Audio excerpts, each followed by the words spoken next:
ফেসবুকের বন্ধু ও বান্ধবীগণ এরকম টু পিস কার কার বাসায় আছে? আমি মনে করি সে মা না একটা যোদ্ধা। হ্যালো এভরিওয়ান, আসসালামু আলাইকুম। কেমন আছেন সবাই? আল্লাহর রহমতে আমরা ভালো আছি। আরও একটি নতুন ভিডিও নিয়ে তোমাদের মাঝে হাজির হয়েছি। আর যদি ভিডিওটি ভালো লাগে সম্পূর্ণ দেখার অনুরোধ রইল। আর তো সকালবেলা ডিউটি শুরু। কার কার এরকম সকালবেলা রুটি বানাতে হয় অবশ্যই জানাবো। আমার তো প্রতিদিনই বানাতে হয়, রুটি না হলে চলে না। আর সাথে ডিম ভাজি করে নিব আর রং চা বানাবো। আর এটা দিয়ে সকালের নাস্তা খেয়ে নিব।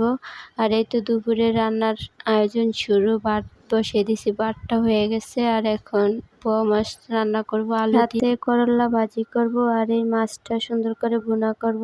আর এই জায়গায় কিছু কিছু আপুরা আয়সা বলবে আমাদেরকে রান্না শেখায় না। আপু, আমি কাউকে রান্না শেখাই না, আমি যেটা রান্না করি সেটাই তোমাদের কাছে শেয়ার করি। আর এই মাছগুলো দিয়ে এখন সুন্দরভাবে কষিয়ে নেব। আর এই যে বিছনাটা গুছালাম।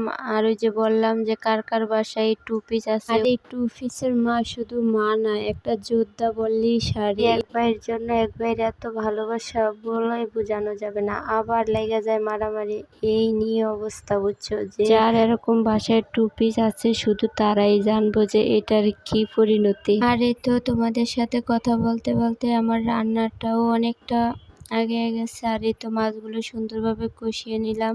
আর এখানে পরিমাণ মতো পানি দেব। আর উতরে আসলে কিছুটা ধনিয়াপাতা দিয়ে নামিয়ে নিব। তোমাদের সাথে আরেকটা জিনিস শেয়ার করব। আমি রান্নার শেষে আমার পিউরিটে ফিল্টারে পানি দিতে গিয়েছিলাম। আর পানি দেওয়া শেষ, 2 জগ পানি দেওয়ার পরে দেখতেছি, দেখো এই জায়গাতে কিভাবে পানি পড়তেছে। পইরা পুরো আমার ঘর ভাইসা গেছে। আর এত পানি পড়ছে, পরে আমি পানি উঠায় রেখে দিছি। জানি না এই সমস্যা হয়েছে, ওর আব্বু আসলে বলতে পারবো। আর এই তো আমি আবারও রান্না করতে চলে আসলাম। আর এখন এই করলা ভাজিটা দিয়ে দিলাম আর সব রকমের মশলা দিয়ে দিলাম। আর এখন নেড়ে চেড়ে সুন্দর করে করলাটাও ভাজি করে নিব। এসব ভাইয়ারা এবং আপুরা আমার ভিডিওটি কন্টিনিউ করেছেন, তাদেরকে অসংখ্য ধন্যবাদ এতক্ষণ আমার সাথে থাকার জন্য।